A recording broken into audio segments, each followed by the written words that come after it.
बिस्मिल्लाहिर्रहमानिर्रहीम। अस्सलाम वालेकुम दोस्तों, कैसे हैं आप सब। मैं हूं आपकी दोस्त एस के नावल में आप सबका खुशामदीद। चलिए कहानी को आगे बढ़ाते हैं। Jannat ke Pattay by Nimra Ahmed, episode number 34। धड़कते दिल के साथ उसने एक हाथ में डिब्बी पकड़कर दूसरे हाथ से उसका ढक्कन खोला। अंदर स्याह मखमल पे एक छोटी सी फ्लैश ड्राइव रखी थी। उसने फ्लैश ड्राइव उठाकर खोली। ड्राइव का सिल्वर यूएसबी चमक रहा था। हया ने ढक्कन बंद किया और अचंभे से उसे उलट पलट कर देखा। उंगली की दो पोरों बराबर नन्ही सी ड्राइव का कोर सिया था। वहां कहीं कुछ नहीं लिखा था। इसमें क्या हो सकता है भला? तस्वीर, डॉक्यूमेंट्स, किताबें। वो नहीं जानती थी कि उसकी मेमोरी कितनी है, क्योंकि उसके ऊपर लिखा नहीं था। मगर ये तो वाज़ेह था कि उसमें दुनिया जहाँ की चीज़ें समा सकती हैं थी। अंदर जो भी था वो तभी खुलता जब वो उसे कंप्यूटर से जोड़ती, और कंप्यूटर, ओह, डीजे को खराश देते हुए वो लैपटॉप अपने पास नहीं रख सकी थी। अब उसमें जो भी था वो उसे घर पहुंचकर ही देख सकती थी। उसने फ्लैश ड्राइव वापस डिबिया में डाली और एहतियात से पर्स के अंदरूनी खाने में रख दी। ये कीमती चीज़ थी और उसे उसकी हिफाजत करनी थी। हया ने सर सीट की पुष्ट से टिका दिया और जलती आंखें मूंद ली। सुबह के वाक़यात और उस हंगामे खेज फैसले व तैयारी ने उसे थका दिया था। बुखार, सरदर्द और थकान, उन सब की तकलीफ उस तकलीफ से कहीं छोटी थी जो आज जहान ने उसे दी थी। वो कुछ भी याद नहीं करना चाहती थी, मगर तमाम वाक़यात उमड़ उमड़ कर आंखों के सामने चलते नजर आ रहे थे। बेएतबारी का दुख ज़्यादा बड़ा था या खुद को जहान के लिए ब्लैकमेलिंग का हथियार बनाए जाने का खौफ। वो फैसला नहीं कर सकी।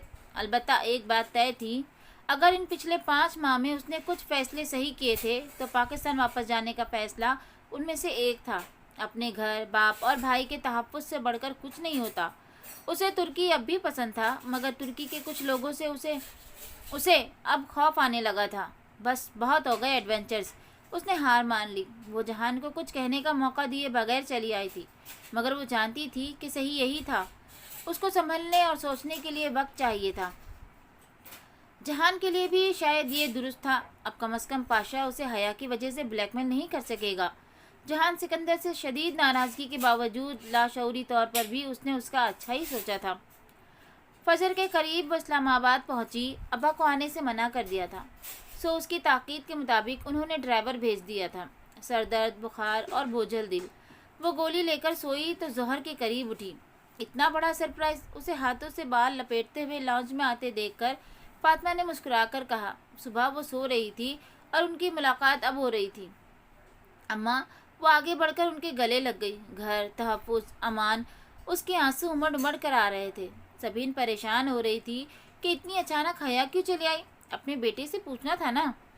जहान को बताया था, वो शायद बताना भूल गया हो। कुछ खाने को है? वो निगाहें चुराकर किचन की तरफ जाने लगी। वहीं सबांजी से पड़ी हर काम खुद करने की आदत।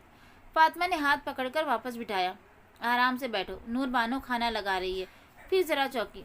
तुम्हें बुखार है? जब वो गले लगी थी तो उस वक्त इतने अरसे बाद मिलने के जोश में उन्हें महसूस नहीं हुआ था शायद। नहीं, सफ़र की वजह से। उसने धीरे से हाथ छुड़ाया। पिछली दफ़ा जब वो पाकिस्तान आई थी तब भी उसे बुखार था। तब उसने इस्तकलाल स्ट्रीट में डीजे को खोया था। अब भी उसे बुखार था, और इस दफ़ा शायद उसने जहान को खो दिया था।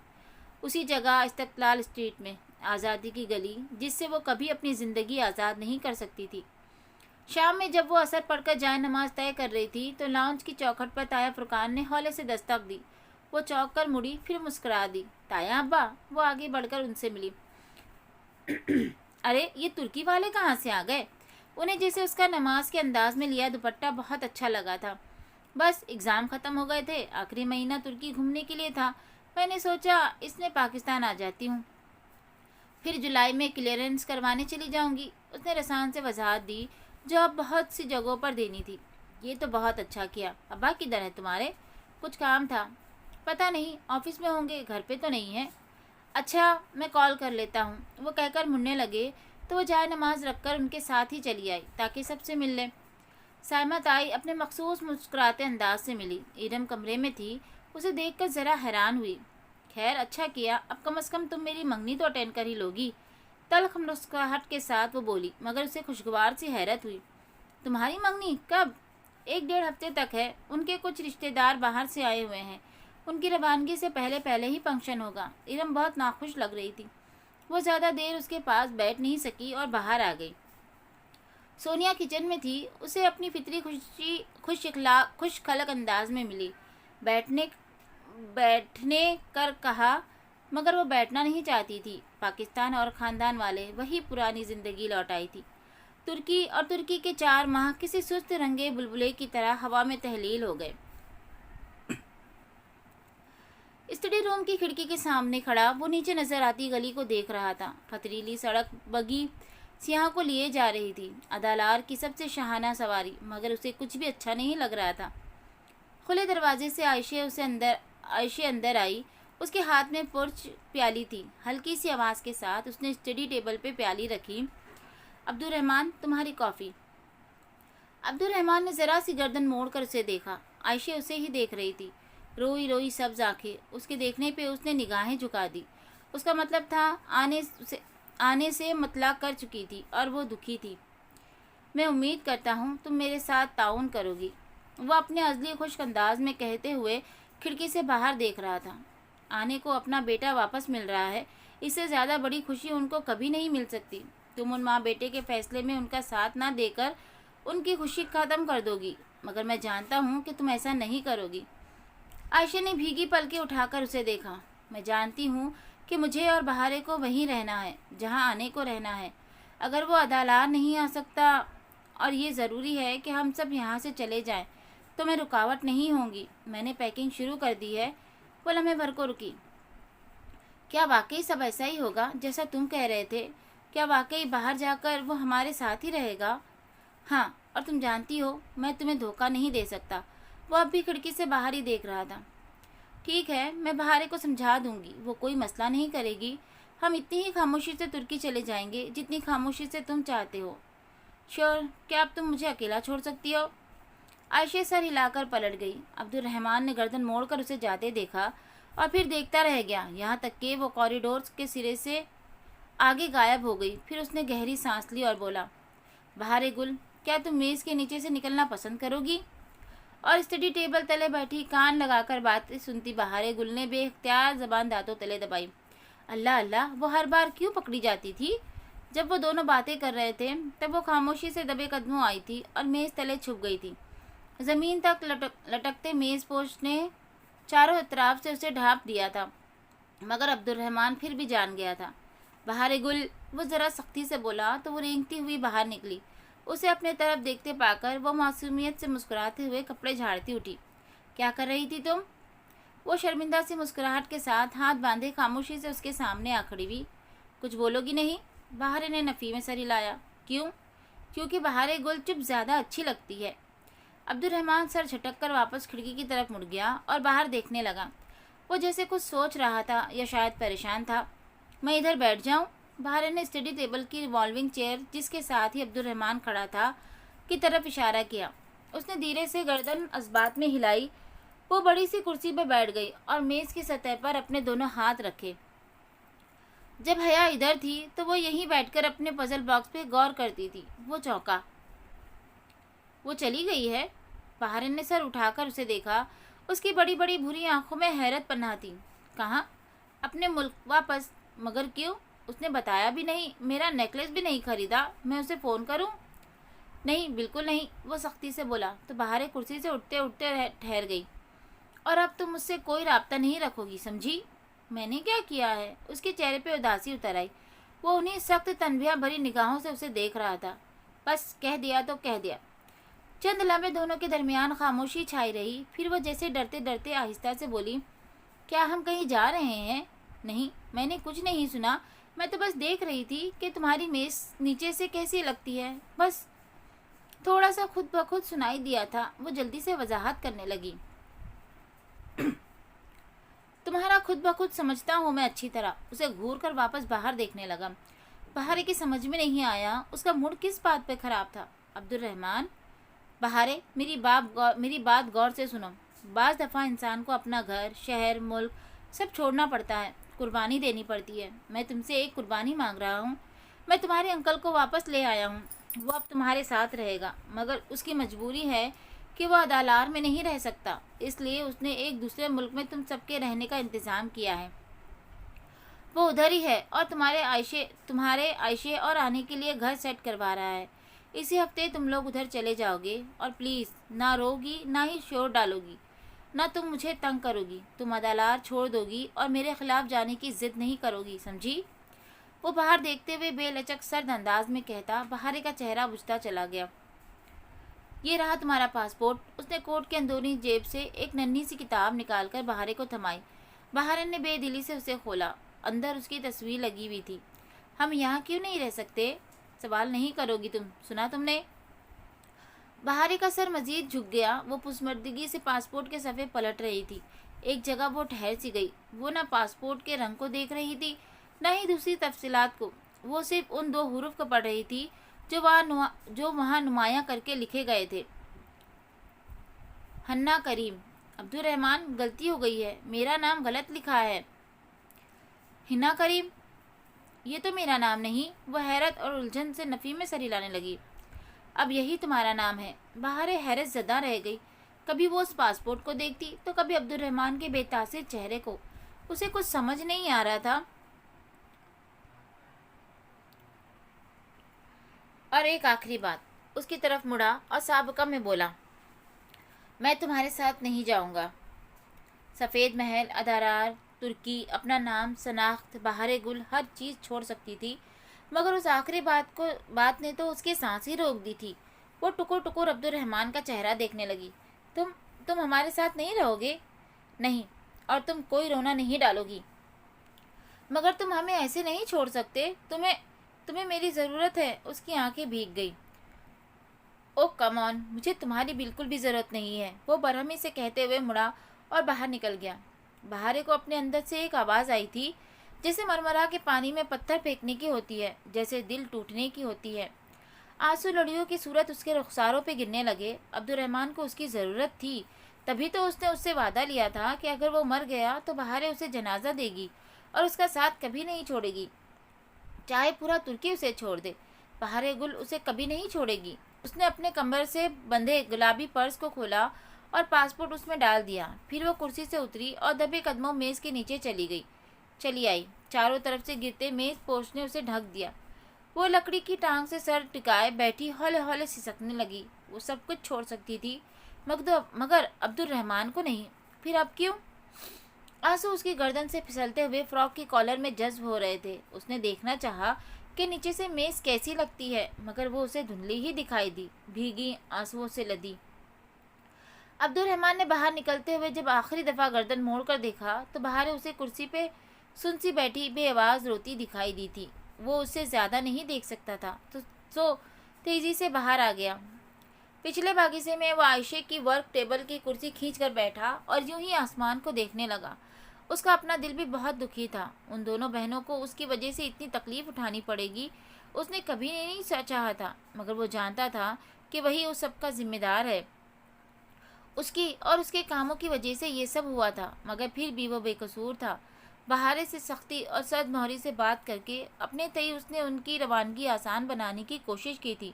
شاید یوں کرنے سے بہارے اس سے محبت کرنا چھوڑ دے اور پھر جلد اسے بھول جائے۔ یہ سب آسان نہیں ہوگا، مگر عائشہ سنبھال لے گی اسے۔ اور اپنے کمرے کی کھڑکی سے اسے باغیچے میں بیٹھے دیکھ کر عائشہ نے بے اختیار سوچا تھا کہ بہارے کو تو وہ سنبھال لے گی، مگر خود کو کیسے سنبھالے گی؟ چند ماہ قبل اس کی اور عبدالرحمن کی شدید لڑائی کے بعد اسے علم ہو گیا تھا کہ جلد یا بدیر وہ عبدالرحمن سے الگ ہو جائے گی۔ وہ ان کا کبھی نہیں تھا، وہ ان کے لیے بنا ہی نہیں تھا۔ وہ ایک غیر فطری زندگی گزار رہے تھے، مگر اب وہ فطری طریقے پہ واپس آ جائیں گے۔ دادی، چچا، چھوٹی بہن، عائشہ کے 3 ساتھی، فیملی ممبرز، اصل زندگی، حقیقی گھر، مکمل فیملی۔ اس نے انگلی کی نوک سے آنکھ کا بھیگا کوشہ صاف کیا اور الماری کی طرف بڑھ گئی۔ آنے صبح سے تیاری میں لگی تھی۔ وہ بہت خوش تھی، سو اسے بھی تیاری مکمل کر لینی چاہیے۔ رہی محبت، وہ تو اچھی لڑکیوں کو بھی ہو ہی جاتی ہے، لیکن جب انہیں یہ پتہ چل جائے کہ وہ محبت انہیں مل ہی نہیں سکتی تو وہ خاموش رہتی ہیں۔ اچھی لڑکیاں خاموش ہی اچھی لگتی ہیں۔ دکھی دل کے ساتھ اس نے دراز سے اپنی قیمتی چیزیں نکالنی شروع کی۔ وہ یہ سب ایک جویلری باکس میں ڈال رہی تھی۔ सबसे ऊपर उसने अपनी उंगली से अंगूठी उतार कर रखी। ये उसे अब्दुलरहमान ने उसकी सालगिरह पर तोहफे में दी थी और वो उसे कभी नहीं उतारती थी। जो जवाब में उसने अब्दुलरहमान की सालगिरह पर उसने उसको क्या दिया था? उसने अपने ज्वेलरी बॉक्स की सबसे आखिरी छोटी सी दराज खोली। वो खाली थी। कभी उसमें वो शय होती थी जो उसने अब्दुलरहमान को दे दी थी, मगर उस बेरहम आदमी ने उसके तोहफे के साथ क्या किया? आयशे ने आज़र्दगी से सर झटका। जिंदगी में सबसे ज़्यादा खौफ उसे उसी बात से आता था कि कहीं वो जानता तो नहीं कि वो क्या सोचती है। मगर नहीं, वो कभी नहीं जान सकता था। उसने खुद को तसल्ली दी, वो गलत थी। ज़ारा उससे मिलने आई थी। इतने अरसे में ज़ारा को तो वो जैसे भूल ही गई थी। अब दोनों मिलकर बैठी तो वो तुर्की की ही बातें किए गई। बस यही वो मौजू था जिस पे वो ज़ारा से बात कर सकती थी। बाज़ औक़ात दोस्त तो वही होते हैं, मगर वक्त इंसान को इतना आगे ले जाता है कि वो अपने दोस्त के मदार से ही निकल आता है। फिर कितना ही मेल मुलाकात रख ले, वो दरमियानी फासला नाकाबिल अबूर बन जाता है। वो भी ज़ारा के मदार से निकल आई थी। उसकी दोस्तें तो सिर्फ आयशे गुल और बहारे गुल थी, जिनसे वो बताकर भी नहीं आई थी। आज फ़ोन किया तो आयशे का फ़ोन ऑफ था, तो उसने मेल कर दी। अभी तक जवाब नहीं आया था। ज़ारा गई तो फातिमा ने उसे बुला लिया। साइमा ताई आई थी, उसे देखकर मुस्कुरा दी। शुक्र है बेटा तुम हो, वरना मैं क्या करती। इरम के ससुराल वालों की शॉपिंग करनी है, मंगनी के तहाइफ वगैरह। इरम को तो कुछ समझ नहीं है। तुम्हारा टेस्ट अच्छा है। मेरे साथ चलो। ताई अम्मी की ज़बान में जो हलावत थी, चिकनाई भरी हलावत। मोतसिम, हाले, आयशे, बहारे, डीजे, ये लोग उस चिकनाई से कितने दूर थे ना। श्योर ताई अम्मा, मैं ज़रा अबाया ले आऊँ। वो हामी भर के उठी तो फातिमा चौंकी। तुमने अबाया लिया है? जी अम्मा, एक फ्रेंड ने गिफ्ट किया था। मैंने सोचा अब बाहर जाते हुए ले लिया करूँगी। वो बज़ाहिर बहुत लापरवाही से कहती उठाई। फिर थोड़ी देर बाद वो अपने पाँव को छूते हरीर के इबाया में सियाह स्टोल को सलीके से चेहरे की गिर्द लपेटे बाहर आई तो वो दोनों पल भर को हैरान रह गई। ये अच्छा किया तुमने, तुम पर अच्छा भी बहुत लग रहा है। फैशन भी है आजकल इबाया का। साइमा ताई मुस्कुराकर बोली। वैसे तुम्हारे ताया ने देखा तो बहुत खुश होंगे। मुझे ताया से सर्टिफिकेट तो नहीं चाहिए ताई अम्मा। हाँ, अबाया तो अच्छा है, मगर बहुत सिंपल है। सिंपल नहीं है? फातिमा ज़रा मुतज़ब्ज़ब थी, क्योंकि उसका अबाया सादा था और सिवाय आस्तीन के सब स्टोन्स के, जो इतने मध्यम थे कि तवज्जो ना गिरते, कोई काम ना था, सो उन्हें कल्क था। और मैं जब हज पर गई तो कितना कहती रही कि तुम्हारे लिए अबाया ले आऊँ, मगर तुमने इनकार कर दिया था।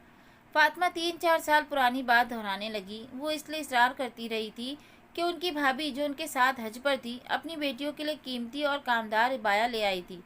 हया ने साफ मना कर दिया था। अबाया के बजाय उसकी कजिन्स के बुरके उरूसी मलबूसात लगते थे। बस अब दिल चाह रहा था। वो नकाब की पट्टी सर के पीछे बांधने लगी। तुमने नकाब भी शुरू कर दिया? साइमा ताई को अब दफतन झटका लगा था। चले ताई, वो गाड़ी की चाबी बैग से निकालते हुए बोली। उसकी नज़रअंदाज करने के बावजूद ताई कहने लगी, चलो अच्छा लग रहा है, मगर देखते हैं कि तुम कितने दिन करती हो। उसने 2 दिन बाद ही छोड़ देना है। फातिमा मुस्कुराकर बोली। चलें देखते हैं लेडीज़।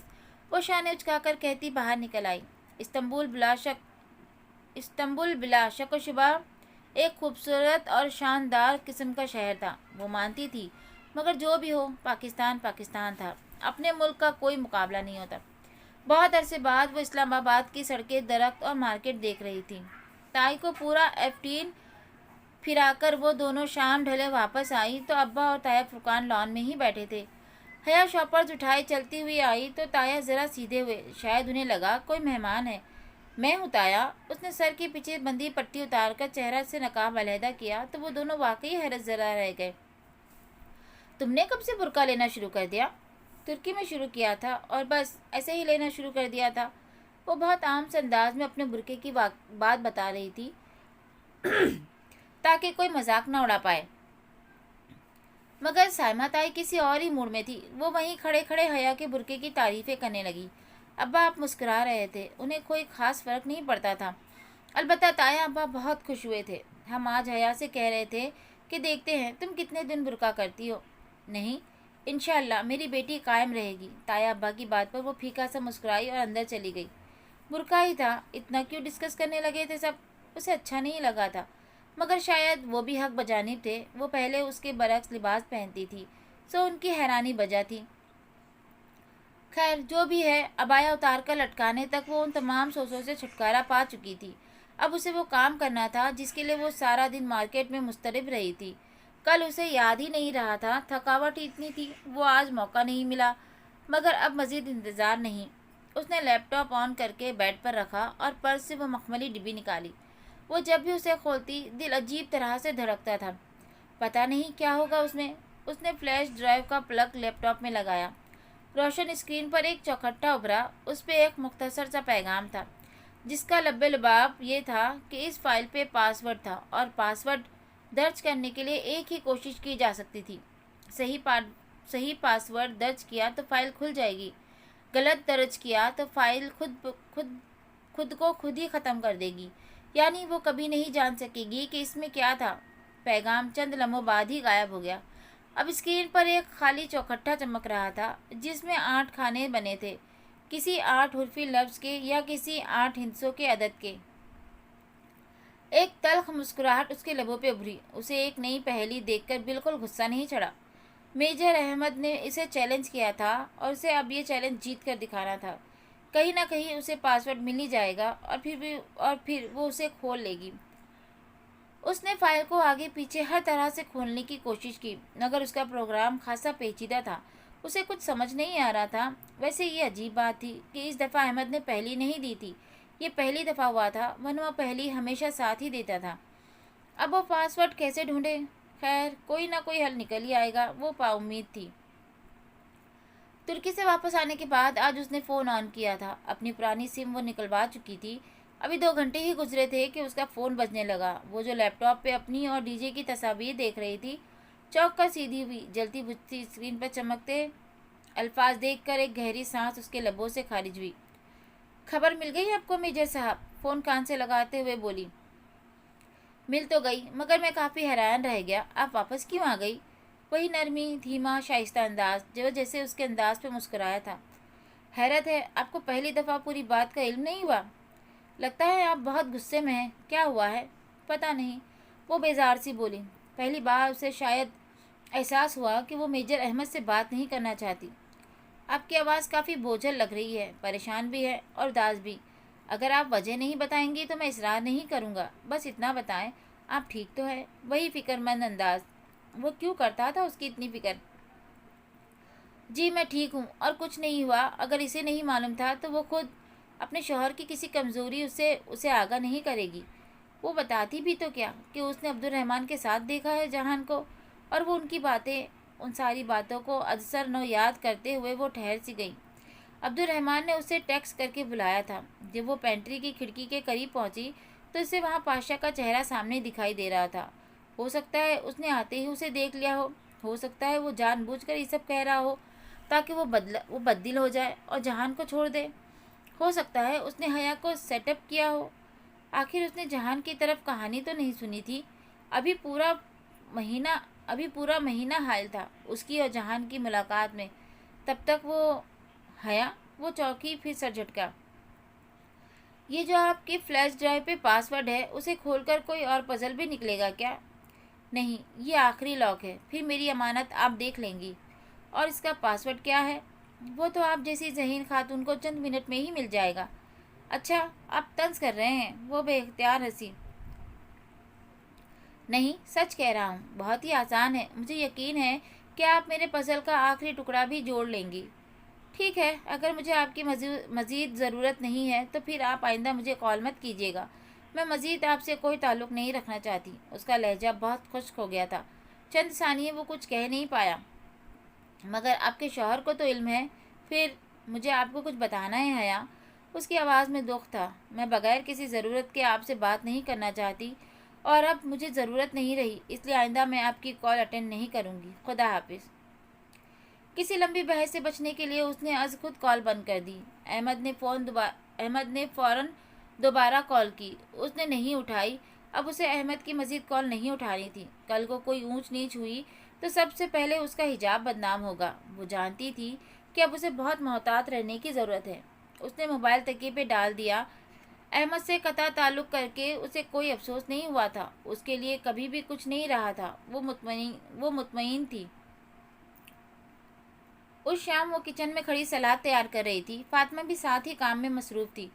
नूर बानो बर्तन धो रही थी। अब्बा लाउंज में टीवी के सामने बैठे अखबार पढ़ रहे थे।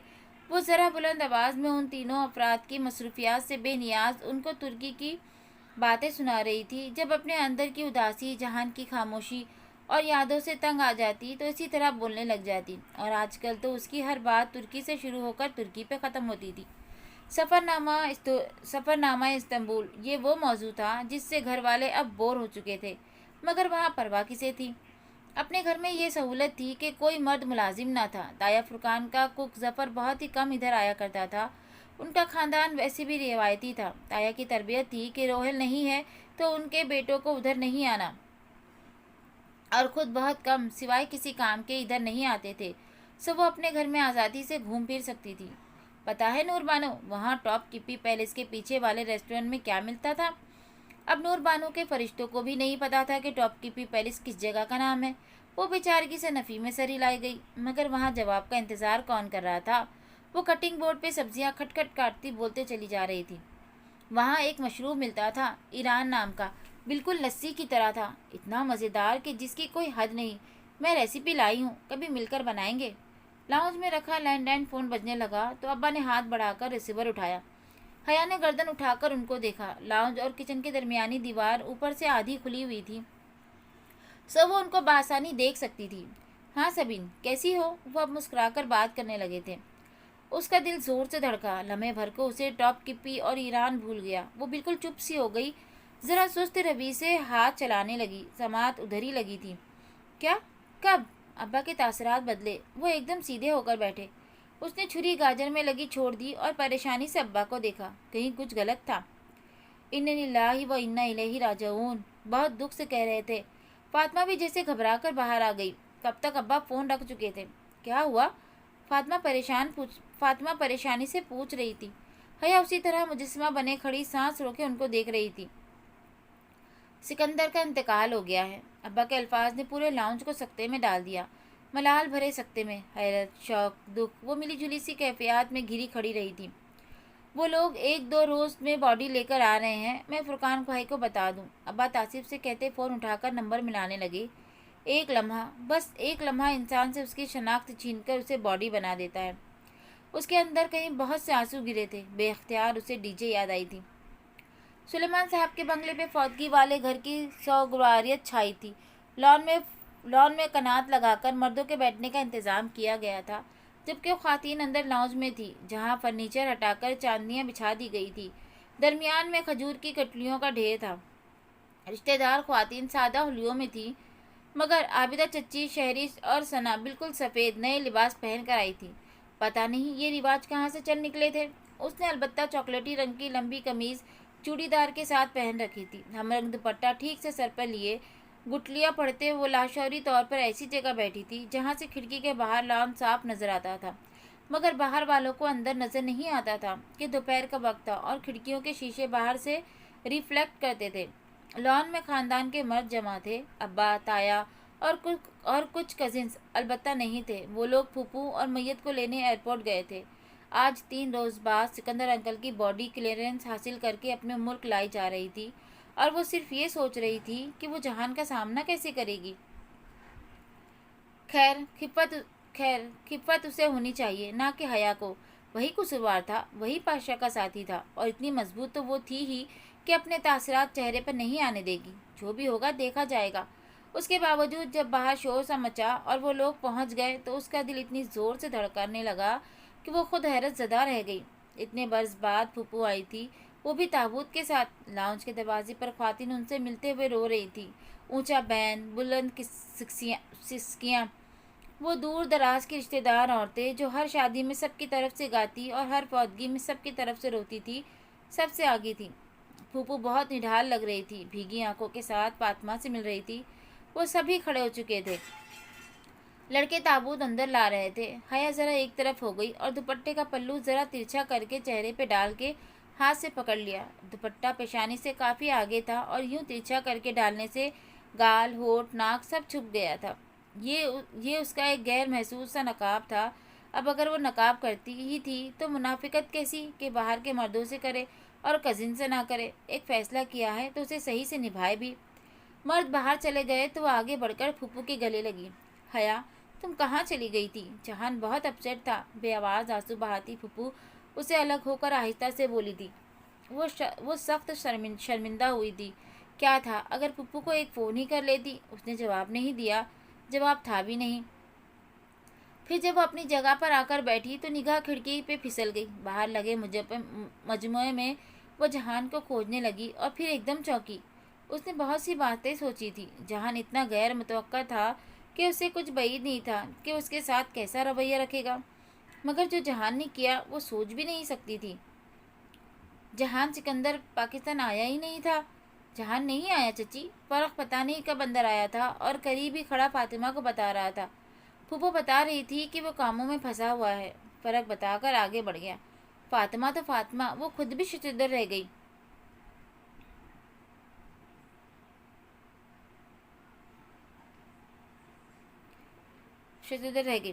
ایسی بھی کیا مجبوری کہ بندہ باپ کے جنازے پہ بھی نہ آئے. وہ اتنی حیران تھی کہ گٹھلیاں بھی نہیں پڑھ پا رہی تھی. وہ ایسا کیسے کر سکتا تھا؟ صرف حیا کا ساتھ دینے وہ ڈی جے کے وقت آ سکتا تھا تو اپنے باپ کے ساتھ کیوں نہیں؟ جب تک انسان دوسرے کی جگہ پہ کھڑا ہو کر نہیں دیکھتا اسے پوری بات سمجھ نہیں آتی. کہیں دور سے جہان کی آواز ابھری. شاید وہ وضاحت اس نے اسی لمحے کے لیے دی تھی. مگر وہ کیوں نہیں آیا؟ کیوں؟ سب بہت متاسف اور غمزدہ سے تھے. گھر میں خاموشی نے سوگواریں طاری کی ہوئی تھی. اگلے روز اسکول تھے. گھر میں کچھ کرنے کے بجائے تایا اور ابا نے وہی کیا تھا جس کا رواج آج کل اسلام آباد میں چل نکلا تھا. تمام عزیز و اقرب کو کسی 5 اسٹار ہوٹل میں ڈنر کے لیے فیملی واؤچرز دے دیے گئے تھے کہ بما خاندان جا کر ڈنر کرے اور مرحوم کے اصالِ ثواب کے لیے دعا کرے. اسلام آباد بھی کبھی کبھی اسے لگتا تھا کہ استنبول بنتا جا رہا ہے. اس سے یہ ہوا کہ لوگوں کے سوال اور گڑے مردے اکھاڑے جانے سے تایا اور ابا محفوظ رہے. مگر حیا نے سوچا ضرور کہ تایا فرقان کے اسلام کو اب کیا ہوا. فاطمہ فون سننے اٹھی تو وہ کافی کا کپ لیے پھپھو کے پاس آ گئی. وہ اکیلی بیٹھی تھی, خاموش, تھکی ہوئی. ایک سفر تھا جو تمام ہوا, ایک مشقت تھی جو ختم ہوئی. تھینک یو بیٹا. اس نے کپ بڑھایا تو وہ چونکی, پھر بھیگی آنکھوں سے مسکرائی اور کپ تھام لیا. تمہارے ساتھ بیٹھ ہی نہیں سکی. شرمندہ مت کرے پھپھو, میری ہی غلطی ہے. میں نے سوچا جہان کو میرا میسج مل گیا ہوگا اور وہ آپ کو بتا دے گا. ایک مبہم سے وضاحت دے کر وہ اپنا کپ لیے ان کے ساتھ آ بیٹھی. نہیں, وہ کہہ رہا تھا تم بغیر بتائے چلی گئی ہو. بہت پریشان تھا, شاید کوئی غلط فہمی ہو گئی ہے. وہ آیا کیوں نہیں؟ سرسری سے انداز میں اس نے پوچھ لیا. وہ چند لمحے اسے دیکھتی رہی جیسے فیصلہ نہ کر پا رہی ہو کہ وہ کتنا جانتی ہے. وہ ترکی سے باہر گیا ہوا ہے. فلائٹ کا مسئلہ تھا, کچھ ابھی 1-2 روز میں آ جائے گا. پھر آپ تو بہت مشکل ہوئی ہوگی اکیلے سب کچھ مینج کرنا. حیا, میں نے ساری زندگی سب کچھ تنہا ہی مینج کیا ہے. میرے ساتھ تب بھی کوئی نہیں تھا جب میں اور میرا بیٹا جلا وطنی کاٹ رہے تھے. وہ آہستہ آہستہ نرمی سے کہہ رہی تھی. اور اب میں اتنی مضبوط ہو چکی ہوں کہ اپنے مسئلے حل کرنے کے لیے مجھے اپنے خاندان کے مردوں کے سہارے کی ضرورت نہیں رہی. وہ بس ان کو دیکھے گئی. ان کے چہرے کی لکیروں میں برسوں کی مشقت کی داستان تھی جسے پڑھنے کی آنکھ حیا کے پاس نہیں تھی. تمہیں بھی اتنا ہی مضبوط بننا چاہیے. ان کی آخری بات پہ وہ بے اختیار چونکی تھی. یہ ماں بیٹا بعض اوقات کتنی مبہم باتیں کر جاتے تھے. وہ گہری نیند میں تھی جب کوئی آواز سیٹی کی طرح اس کی سماعت میں گونجی. وہ کافی دیر بعد اس نے بھاری پپوٹے بمشکل اٹھائے اور اندھیرے میں جلتے بجھتے روشنی کے منباغ کی طرف دیکھا. موبائل. بدقت اس نے بازو بڑھا کر بجتا ہوا موبائل اٹھایا. جہان کالنگ. اس کی ساری نیند اڑ گئی. رات کے 3 بج رہے تھے. وہ ایک دم اٹھ بیٹھی اور کال پک کی. ساری ناراضگی رات کی خاموشی میں تحلیل ہو گئی تھی. جہان. اس کی آواز ابھی بھی نیند سے بوجھل تھی. حیا. وہ دھیمی آواز میں کہتا ذرا رکا. کیسی ہو؟ میں ٹھیک ہوں. اور تم؟ بیڈ گراؤنڈ کے ساتھ ٹیک لگاتے ہوئے اس نے ریموٹ اٹھا کر اے سی آف کیا. کمرہ بہت ٹھنڈا ہو چکا تھا. فائن. تم سو رہی تھی؟ ہاں. اس وقت میں فٹ بال تو کھیلنے سے رہی. اس نے سوچا. ممی سو رہی ہیں؟ ظاہر ہے. اٹھاؤں انہیں؟ نہیں, ان کو ڈسٹرب نہیں کرنا چاہتا. ماموں ہیں یا ڈرائیور؟ وہ جیسے سوچ کر بول رہا تھا. نہیں, ابا اور اماں شام میں لاہور گئے ہیں. کوئی فوتگی ہو گئی تھی. صبح ہی آ جائیں گے. کیوں؟ وہ ایک دم چونکی. تم کہاں ہو؟ मैं एयरपोर्ट पे हूँ और मुझे तुम्हारे घर का रास्ता मालूम नहीं है। तुम मुझे लेने आ सकती हो? ओह हाँ, तुम रुको, मैं आ रही हूँ। वो लिहाफ फेंक कर तेजी से बिस्तर से उतरी। मुंह धोकर इबाया पहनकर वो चाबी लेने खामोशी से बाहर निकल आई। ड्राइवर अब्बा के साथ गया था, वैसे भी वो पार्ट टाइम था। ऐसे में वो खुद जाए, उसके अलावा दूसरा कोई हल नहीं था। इस्लामाबाद की खूबसूरत साफ सुथरी सड़कें खाली पड़ी थी। अभी रात बाकी थी। स्ट्रीट पोल्स की रोशनी, जर्द रोशनी सड़क को जगमगा रही थी। एयरपोर्ट पहुंचकर उसने जहान को कॉल करके आने का पैगाम दिया। उसका तुर्की का नंबर रोमिंग पे था। अस्सलाम वालेकुम। चंद ही मिनट बाद वो दरवाज़ा खोलकर फ्रंट सीट पर बैठा। एक चमड़े का भूरा दस्ती बैग अपने कदमों में रखा और सील्ड बेल्ट पहनने लगा। वालेकुम अस्सलाम। इंगेशन में चाबी घुमाते हुए हया ने ज़रा निगाह फेर कर उसे देखा। वो सियाह पैंट पे आधी आस्तीन वाली ग्रे शर्ट पहने हुए था, वही माथे पे गिरते ज़रा बिखरे बाल। एयरपोर्ट की बत्तियां अंधेरे में उसके चेहरे को नीम रोशन किए हुए थी। वो उसे पहले से ज़रा कमज़ोर लगा। उसे तुर्की से आए 1.5 हफ्ता भी नहीं हुआ था, मगर फिर भी फ़र्क वाज़ेह था। कार सड़क पे रमा दमा थी। दोनों खामोश थे। आखिरी मुलाकात का तनाव और बोझलपन अभी दरमियान में हायल था। मम्मी उठे तो नहीं? नहीं। वो ज़रा देर को रुकी। तुम आए क्यों नहीं? सब पूछ रहे थे। मसरूफ़ था। वो गर्दन ज़रा तिरछी किए बाहर वीरान अंधेरी सड़क को देख रहा था। वो खामोश हो गई। कहने को जैसे कुछ नहीं था। क्या तुम पहले मुझे कब्रिस्तान ले जा सकती हो? हया ने सर हिला दिया। कब्रिस्तान घर से ज़्यादा दूर ना था। जल्दी वो पहुंच गए। बाहर नीला सा अंधेरा छाया था। सवालिया निशान की सूरत बने 7 बहन भाई सितारे आसमान पे चमक रहे थे। फूफा की कब्र आपके दादा की कब्र के साथ ही है, हया ने उसे बताया। अहाते में जहान के वालिद और दादा की कब्रें दाखिली दरवाजे के साथ ही एक तरफ थी। एक दरख्त उसके दादा की कब्र पे साया कर रहा था। वो सीने पे बाजू लपेटे कब्रिस्तान के दरवाजे पे ही खड़ी हो गई। यहाँ से वो जहान को बआसानी देख सकती थी। जहान आहिस्ता आहिस्ता कदम उठाता दोनों कब्र के पास आया। फिर धीरे से वो सिकंदर शाह की कब्र के सामने घुटनों के बल बैठता गया। दोनों हाथ दुआ के लिए उठाए। अब वो दुआ मांग रहा था। हया उसके अकब में थी, सो उसका चेहरा नहीं देख सकती थी। दुआ के बाद वो काफ़ी देर सर झुकाए एक पंजे के बल कब्र पे बैठा रहा। उंगली से वो मिट्टी पर लकीरें खींच रहा था। फिर जब वो उठा तो हया जाने के लिए पलट गई। घर आकर वो अंदर दाखिल हुआ तो हया ने आहिस्तगी से लाउंज का दरवाज़ा बंद किया और 2 उंगलियों से नकाब नीचे खींचते हुए उतारा। तुम आराम कर लो, मैं ऊपर कमरा दिखाती हूँ, वो अजनबी से अंदाज में कहती सीढ़ियाँ चढ़ने लगी। जहान खामोशी से उसके पीछे ऊपर आया। दस्ती बैग हाथ से पकड़कर कंधे पे डाल रखा था। हया दरवाज़ा खोलकर एक तरफ खड़ी हो गई। साफ सुथरा सा गेस्ट रूम। कुछ खाओगे? उसने चौखट पे खड़े किसी रस्मी मेज़बान के लहजे में पूछा। जहान ने बैग बेड पे रखा और साथ बैठा। बस एक कप चाय, मेरे सर में दर्द है। वो झुककर जॉगर्स के तस्मे खोल रहा था। वो उल्टे कदमों वापस पलटी। चंद मिनट बाद जल्दी जल्दी चाय बनाकर लाई। वो बेड पर नीम दराज आंखों पे बाजू रखे हुए था। चाय? उसने कप साइड टेबल पे रखा। वो हिला तक नहीं। जहान? मगर वो सो चुका था। हया की निगाहें उसके पाँव पे फिसली। जॉगर्स के तस्मे खोल चुका था मगर उतारे नहीं। पता नहीं क्यों उसे तरस सा आ गया। शायद वो थका हुआ था, शायद बीमार था। उसने एसी ऑन किया और दरवाज़ा बंद करके बाहर आ गई। सुबह वो देर से उठी। लॉन्ज में आई तो फूफू और फातिमा चाय पी रही थी। 11 बज चुके थे। नूर बानो, मेरा नाश्ता। नूरी बानो को पुकार कर वो उनके पास आ बैठी। फातिमा लाहौर वालों का तस्करा कर रही थी। आप लोग कब आए? सुबह 8 बजे पहुंच गए थे। तुम सो रही थी, फातिमा मुस्कुराकर कहने लगी। अच्छा। जहान उठ गया? हया की निगाहें सीढ़ियों के ऊपर फिसली तो यूं ही लबों से निकला। वो दोनों एकदम उसे देखने लगी। जहान? ओह, वो एकदम सीधी हुई। वो सुबह पहुंच गया था, ऊपर कमरे में है। आपको नहीं पता चला?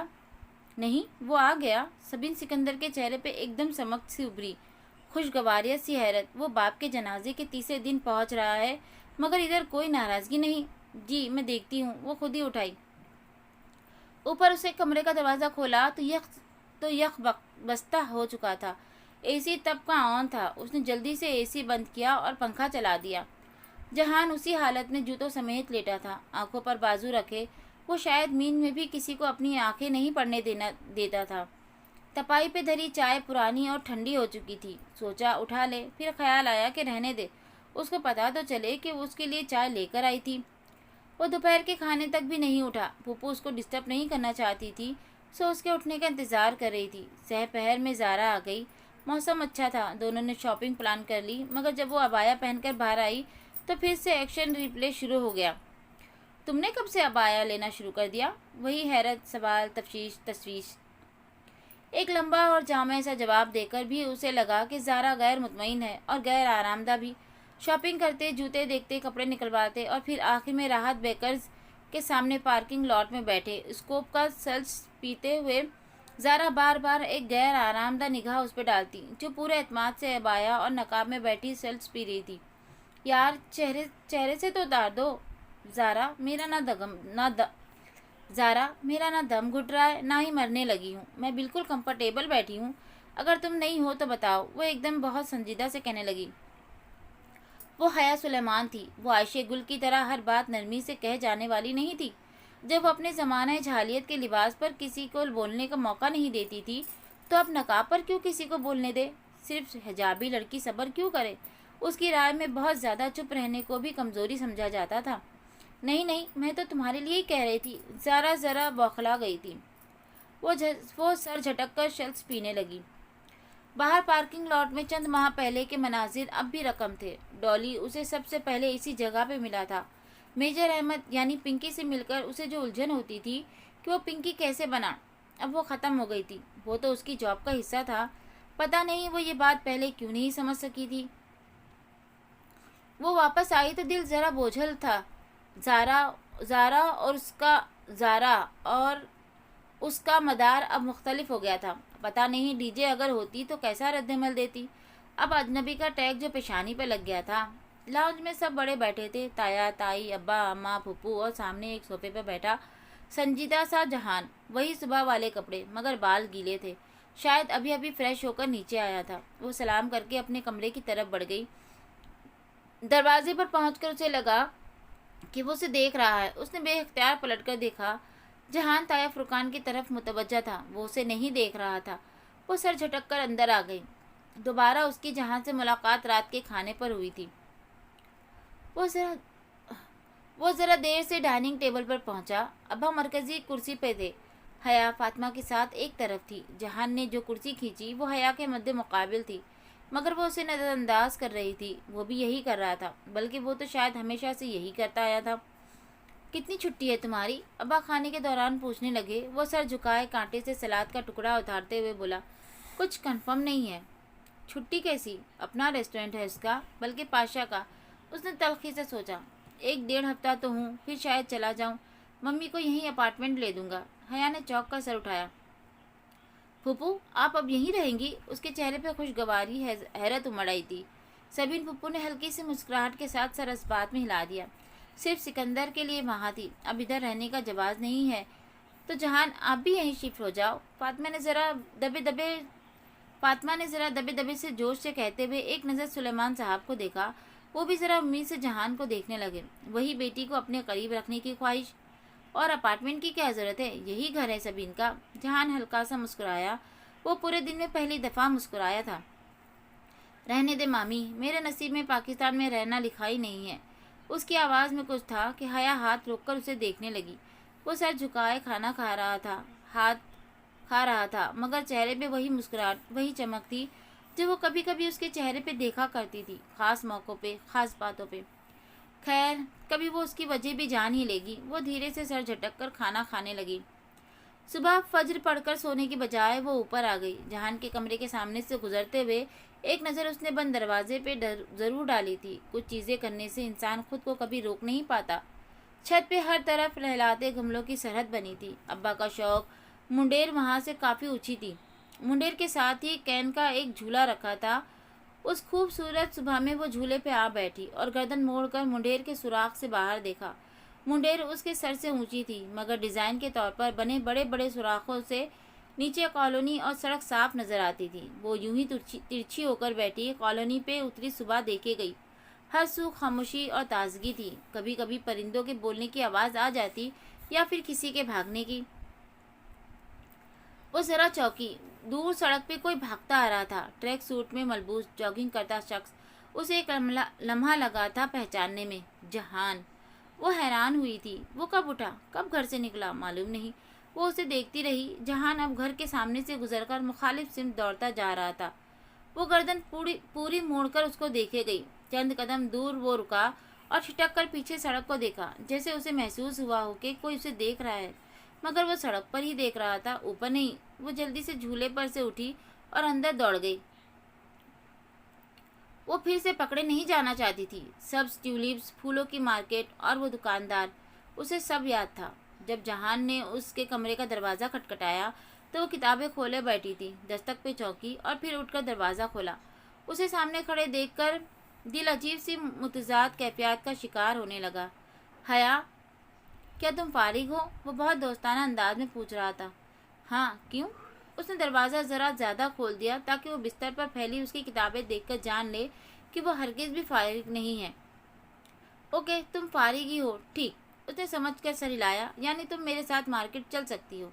شور، اس نے شانے اچکا دیے۔ حالانکہ اسے اس پہ بہت غصہ تھا، وہ اس سے مخاطب بھی نہیں ہونا چاہتی تھی۔ اس نے ہمیشہ غلط بیانی ہی کی تھی۔ اسے جہان سے بہت گلے تھے، مگر پھر بھی جانے کے لیے تیار ہو گئی۔ وہ اسے انکار نہیں کر سکتی تھی۔ کیا خریدنا ہے تاکہ اسی حساب سے مطلوبہ جگہ پر جائے؟ کپڑے وغیرہ، جلدی میں نکلا تھا، زیادہ سامان نہیں اٹھا سکا۔ ایک تو جب وہ مہذب اور شائستہ ہوتا تھا تو اس سے زیادہ نرم خو کوئی نہیں تھا۔ وہ اندر ہی اندر تل ملاتی بھی باہر آئی تھی۔ کوئی اور نہیں ملا تھا اسے ساتھ لے جانے کے لیے، اسے ضرور گھسیٹتا تھا اپنے ہمراہ۔ شاپ پہ اس کا ساتھ دینے کے لیے وہ بھی ریک پہ کپڑوں کے ہینگز الٹ پلٹ کر دیکھ رہی تھی۔ جہان ایک کرتے کا ہینگر کندھے سے لٹکائے ہوئے سامنے کا داور آئینے میں خود کو دیکھ رہا تھا۔ حیا اس کے قریب ہی کھڑی تھی، سو آئینے میں وہ بھی نظر آ رہی تھی۔ اس کا عکس دیکھتے ہوئے جہان ذرا سا مسکرایا۔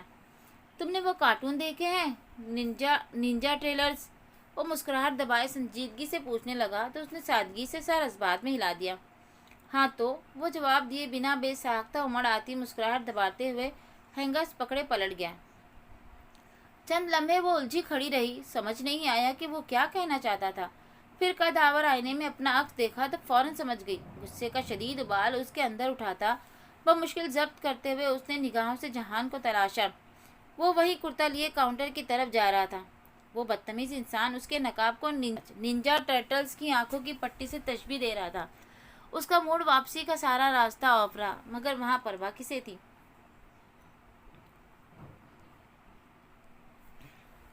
کچن میں شام کی چائے دم پر چڑھی تھی۔ الائچی اور تلتے کبابوں کی ملی جلی خوشبو سارے کچن میں پھیلی تھی۔ وہ نور بانو کے سر پہ کھڑی ٹرالی میں برتن رکھوا رہی تھی۔ ذمہ دار وہ پہلے بھی تھی، مگر ترکی سے آنے کے بعد ہر کام اپنے ہاتھ سے کرنے لگی تھی۔ اب بھی نور بانو سے زیادہ وہ کام کر رہی تھی۔ باہر لاؤنج میں تایا فرقان اور سائمہ تائی آئے بیٹھے تھے۔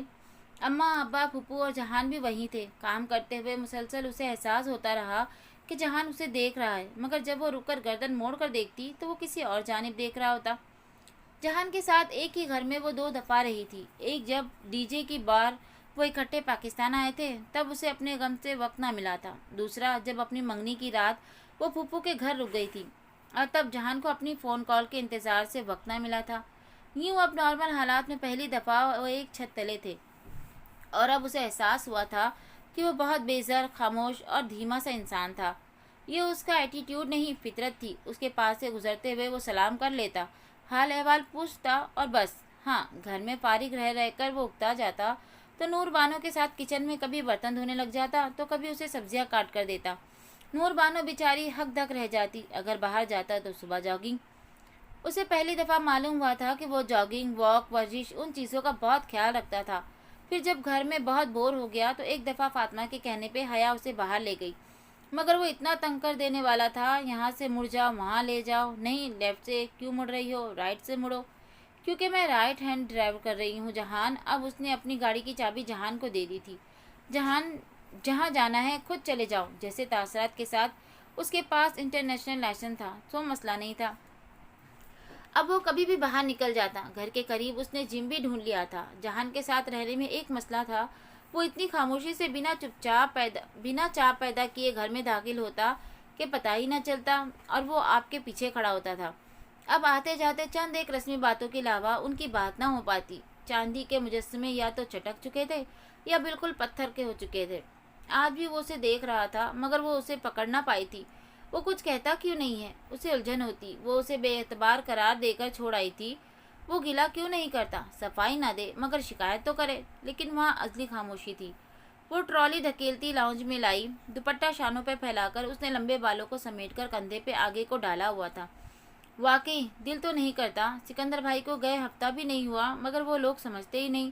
جلدی مچائی ہوئی ہے۔ سائمہ تائی کہہ رہی تھی شاید ارم کی منگنی کا معاملہ تھا۔ حیا پنجوں کے بل کارپیٹ پہ بیٹھی چائے کے کپ پرچ میں رکھ کر باری باری سب کو پکڑانے لگی۔ بھابھی آپ بالکل فکر نہ کریں، جب ہمیں اعتراض نہیں ہے تو لوگوں کا کیا ہے؟ آپ اللہ پر توکل کر کے فنکشن کی تیاری شروع کریں۔ پھپھو بہت رسان سے واضح کر رہی تھی کہ انہیں کوئی اعتراض نہیں ہے۔ اصل میں اسجد کے بھائی اور بھابھی باہر سے آئے ہوئے ہیں، ان کی موجودگی میں وہ فنکشن کرنا چاہتے ہیں۔ تھینکس۔ تایا نے مسکرا کر اس سے کپ پکڑا تو وہ واپس آئی اور آخری کپ جہان کی طرف بڑھایا۔ وہ جو غور سے اب تائی کی بات سن رہا تھا، ذرا سی نگاہ اٹھا کر اسے دیکھا اور کپ پکڑا۔ وہ اسی اتوار کا کہہ رہے تھے تو بھائی آپ ہاں کر دینا، مجھے خوشی ہوگی۔ اتوار کا فنکشن؟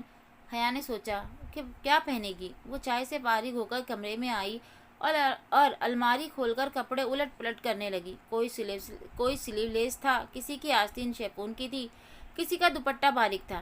اس کا ایک جوڑا بھی آئیڈیل حجابی لباس پہ پورا نہیں اترتا تھا۔ دوسری الماری کو لاک لگا کر اس نے چابی نکالنے کے لیے پرس ہاتھ میں ڈالا تو انگلیاں مخملی ڈبی سے ٹکرائی۔ وہ مسکرا اٹھی۔ میجر احمد کا چیلنج، ڈولی کی امانت۔ اس نے ڈبی کھولی، سیاہ USB اندر محفوظ رکھی تھی۔ پزل باکس کھل گیا تھا۔ جواہر کا لاکر بھی کھل گیا تھا مگر اس لاک کو کیسے کھولے؟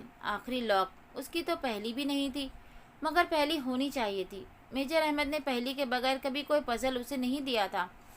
وہ تالے کے ساتھ اس کی چابی بھی ہمیشہ دیا کرتا تھا۔ اوہ، ڈبی تو میں نے دیکھی ہی نہیں۔ ایک دم سے اسے خیال آیا۔ وہ بیڈ پہ آ بیٹھی اور فلیش باہر نکالی۔ وہ صاف تھی، کوئی لفظ نشان وغیرہ نہیں تھا۔ اب اس نے ڈبی اوپر نیچے سے دیکھی، کچھ بھی نہیں۔ اس نے اندر رکھے مخملی فوم کو انگلیوں سے پکڑ کر باہر نکالا۔ نیچے ڈبی کے پیندے پہ سیاہ مخمل کا ایک اور ٹکڑا رکھا تھا۔ اس نے ٹکڑا نکال کر پلٹ کر دیکھا۔ وہاں سنہری دھاگے سے 2 الفاظ سلے تھے، اسٹوری سویپڈ۔ اس نے اچنبے سے دہرایا۔ یہ فلیش ڈرائیو کی پہلی تھی۔ اس کو حل کر کے ہی وہ آخری تالا کھول سکتی تھی مگر اس سطر کا مطلب کیا تھا؟ یہ کہانی کو سویپ کرنے سے کیا مراد ہوا بھلا؟ کیا یہ سطر انگریزی گرامر کے لحاظ سے درست بھی ہے؟ عدل بدل کی گئی کہانی کو سویپ کرنے سے مراد تو یہی ہوتا ہے نا کہ آپ اپنی کہانی کو کسی کو پڑھنے دیں اور وہ بدلے میں اپنی کہانی آپ کو پڑھنے دے۔ اس عجیب سے سطر کا یہی مطلب نکلتا تھا مگر کون سی کہانی؟ شاید پروفیسر گوگل کچھ کر سکے۔ یہی سوچ کر اس نے کمپیوٹر آن کیا اور گوگل پہ یہی الفاظ لکھ کر ڈھونڈا مگر لا حاصل۔ 2 متفرق سے الفاظ تھے جن کو احمد نے جمع کر دیا۔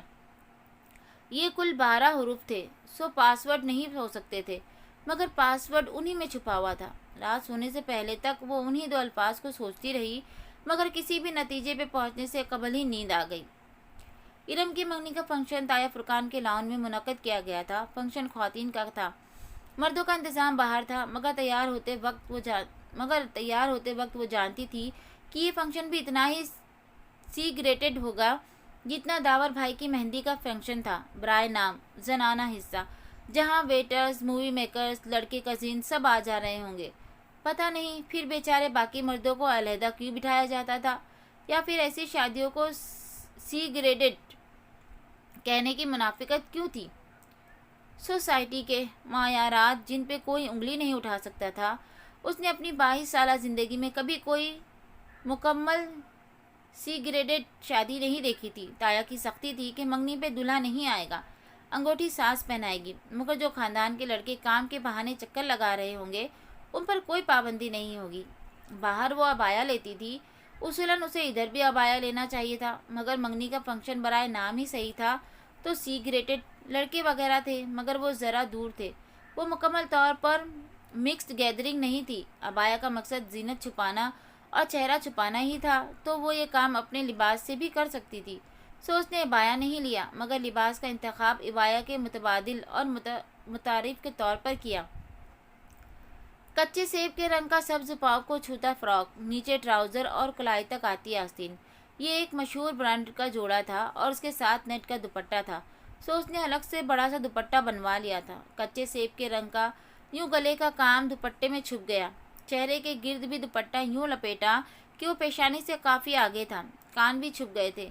सहूलत थी कि किसी आदमी को देखते ही वो थोड़ी सी उंगली दुपट्टा पकड़कर ऊपर ले जाकर नकाब ले सकती थी। यूं अबाया के बगैर भी जीनत छुप गई। नकाब भी हो गया और अच्छा लिबास भी पहन लिया। बैठी भी ज़रा कोने की मेज़ पे थी। गुलाबी फूलों से आरास्ता स्टेज पे इरम कामदार गुलाबी लिबास में गर्दन ऊंची किए और निगाहें झुकाए बैठी थी। वो इरम को जानती थी। उसे मालूम था कि वो ज़बरदस्ती बिठाई गई है। उसकी सास अब उसे अंगूठी पहना रही थी। मूवी मेकर मूवी बना रहा था। पता नहीं यहाँ ताया के इस्लाम को क्या हुआ था। वेटर्स, मूवी मेकर्स, ये भी तो मर्द थे, मगर वही सोसाइटी के दौरे में आ रहा। हिजाब कपड़े का एक टुकड़ा नहीं होता, ये तो एक मुकम्मल अलग तर्ज ज़िंदगी होता है। और ये तर्ज ज़िंदगी इतना आसान नहीं था, उसे जल्द ही अंदाज़ा हो गया था। तुमने दुपट्टा सर पे क्यों लेकर रखा है? गले का काम ही नज़र नहीं आ रहा। चेहरे से तो हटाओ, मूवी मेकर वीडियो बना रहा है। सो वो चेहरे को ढके रुख मोड़े बैठी थी और फातिमा जो ज़रा देर को उधर आई थी अपनी हैरत जाहिर करने में साथी ख्वातीन के साथ मिल गई थी। नहीं हटा सकती लेडीज़, मैं अब नकाब करती हूँ, वो रसान से जवाब दे रही थी। मगर फिर क्यों? और यार फंक्शन पे तो खैर होती है। खैर मुझसे पूछो कि कितना शहर होता है। वो अब बददिल हो रही थी। हिजाब से नहीं, लोगों से। या अल्लाह, लोग खामोश क्यों नहीं रहते? इतना क्यों सवाल करते हैं? शहरी, सना और हजरत की बहनें अब डांस की तैयारी कर रही थी। उन्हें कोई नहीं रोक रहा था। सिल्वलीस पहने फुर्ती से किसी लड़के को कोई नहीं टोक रहा था। मगर हिजाबी लड़की के सब क्यों पीछे पड़ गए थे? क्या लोगों ने समझ लिया है कि वो कहेंगे कि हम ईमान लाए और वो आजमाए ना जाएंगे? वो अपने आंसू अंदर ही उतारती रही। लड़कियां रक्स के लिए पोजीशन संभाले खड़ी थी। मूवी मेकर्स का कैमरा रेडी था। उसने रुख मोड़ लिया। दिल अंदर ही अंदर लरज रहा था। वो किसी को मना नहीं कर सकती थी, उसकी कोई ना सुनता। तबाही, तबाही कितनी करीब थी और सब बेखबर थे। फ़राक़लीतीस की दायमी आग, भड़कते अलाव, दहकते अंगारे, इंसान भी खुद ही अपने लिए क्या क्या कमा लेता है।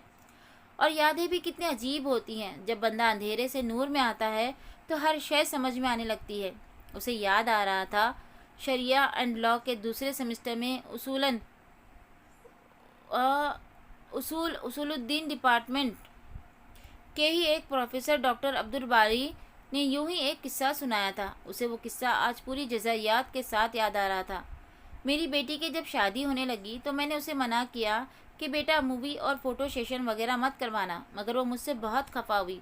वो मुझसे लड़ती रही कि अब्बा मैंने हमेशा पर्दा किया, आपकी सारी बातें मानी, अब मेरी ज़िंदगी की सबसे बड़ी खुशी पे मुझे बददिल ना करे। मैं खामोश हो गया। इसरार नहीं किया कि मैं ज़बरदस्ती का कायल नहीं था। शादी हुई, उसकी ससुराल ने फ़ोटो सेशन का मुकम्मल इंतज़ाम करवा रखा था। मैं चुप रहा। शादी के चौथे रोज़ मैं अपने कमरे में कुर्सी पर बैठा था कि मेरी बेटी आई और मेरे कदमों में बैठकर चुपचाप रोने लगी। मैंने मैंने बहुत पूछा कि क्या हुआ है। उसने नहीं बताया, बस यही कहा, अब्बा आप ठीक कहते थे। मेरी बेटी के आंसू मेरे दिल पे उस दिन से गड़ गए हैं और यही सोचता हूँ कि पता नहीं हम अपनी खुशी के मौके पे अल्लाह को नाखुश क्यों कर देते हैं। जब डॉक्टर अब्दुल बारी ने वो किस्सा सुनाया था तो उसने चंद हिजाबी लड़कियों की आंखों से आंसू गिरते देखे थे। तब कंधे उचकाकर वो हैरान होकर सोचती थी कि ये क्यों रो रही हैं। अब उसे पता चला था कि वो क्यों रो रही थी। फंक्शन ख़त्म होने तक उसका दिल उचाट हो चुका था। रात अपने कमरे में ड्रेसिंग टेबल के सामने वो बालियाँ उतारने के इरादे से वो बेदिली से खड़ी थी। कच्चे सेब के रंग का दुपट्टा कंधे पे डाला था और बाल खोलकर आगे को डाल रखे थे। बहारें भी उसकी नकल में घुंघराली पोनी आगे को डाल लेती थी। पता नहीं वो बहनें फ़ोन क्यों नहीं उठाती और मेल का जवाब भी नहीं देती। खैर 2 हफ्ते तो रह गए थे, जाकर पूछ लूँगी। दरवाजे पे दस्तक हुई। वो चौंकी, फिर आगे बढ़कर दरवाज़ा खोला। वहाँ जहान खड़ा था, जमरुद रंग का कुर्ता और सफ़ेद सलवार पहने। पता नहीं कहाँ से कुर्ता खरीद कर लाया था, मगर अच्छा था। आस्तीन आदतन कोहनियों तक मोड़े वो हाथ में 2 मग लिए खड़ा था। कॉफ़ी पियोगी? वो फिर से वही दोस्ताना अंदाज वाला जहान सिकंदर बन चुका था। मैं सोने से पहले कॉफ़ी नहीं पीती, कह देने के बाद उसे लहजे की सर्द मोहरी का एहसास हुआ तो रुकी, फिर ज़बरदस्ती मुस्कुराई। हाँ, लेकिन अगर इस्तांबुल के बेहतरीन शेफ, मैकेनिक और कारपेंटर ने बनाई है तो ज़रूर पीऊँगी। तुम एक लफ्ज़ का इजाफा करते करते रह गई।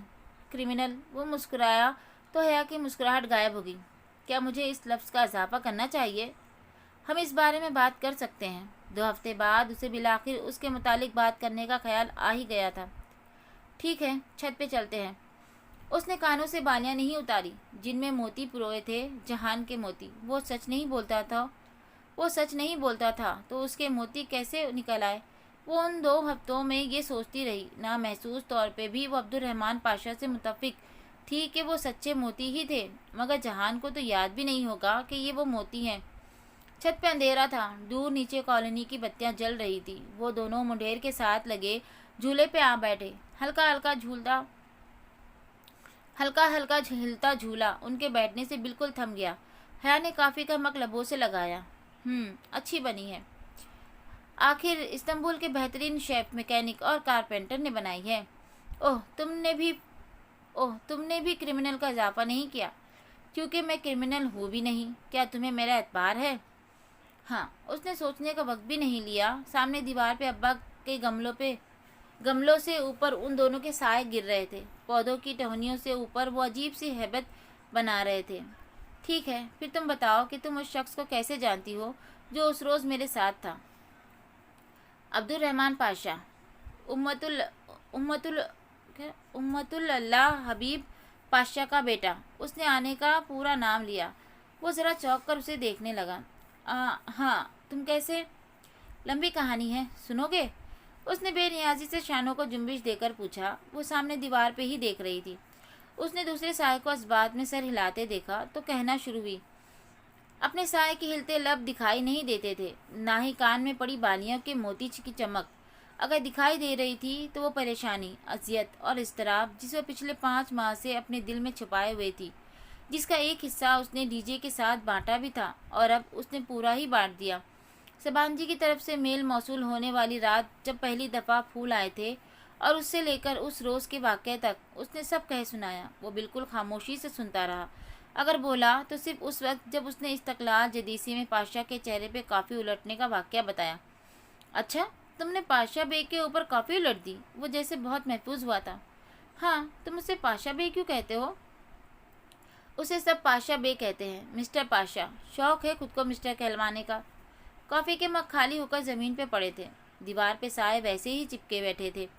सारी दास्तान सुनते रहे। पौधे भी मुतवज्जा थे। जब वो खामोश हुई तो वह जैसे सोचते हुए बोला, यानी कि उसने तुम्हारे बारे में मालूमात हासिल की मुझे ब्लैकमेल करने के लिए, मगर मैं सिर्फ एक बात नहीं समझ सका। इतना सब कुछ हुआ और तुमने कभी अपने पेरेंट्स को नहीं बताया? क्यों? तुमने किसी से मदद क्यों नहीं ली? मैं भी उनको ये सब नहीं बता सकती थी जहान। अब तो मामला ख़त्म हो गया है, मगर जब शुरू हुआ था तो मुझे तुर्की जाना था। अगर मैं बताती तो वो मुझसे फ़ोन ले लेते और घर से निकलने पे पाबंदी लगा देते। तुर्की तो जाने का सवाल ही नहीं था। वैसे भी मैं जानती थी कि जो मेरे घर के अंदर फूल रख सकता है, मेरे फ़ोन में ट्रेसर लगवा सकता है, उसके खिलाफ अब्बा भी कुछ नहीं कर सकते। और अब्बा को बताने का मतलब था कि ताया फुरकान को भी बता देना, यानी पूरे ख़ानदान में तमाशा। अब्बा ताया अब्बा को बताएं, ये नहीं हो सकता। और इतनी बहादुर तो मैं थी ही कि खुदा कहा गया है, और इतनी बहादुर तो मैं थी ही कि खुद अपने मसाइल हल कर सकती। चलिए जी, कहानी को यहाँ पे स्टॉप करते हैं। फिर मिलते हैं अगले एपिसोड के साथ। तब तक के लिए अल्लाह हाफिज़। कहानी पसंद आए तो लाइक, शेयर और सब्सक्राइब कर दीजिएगा।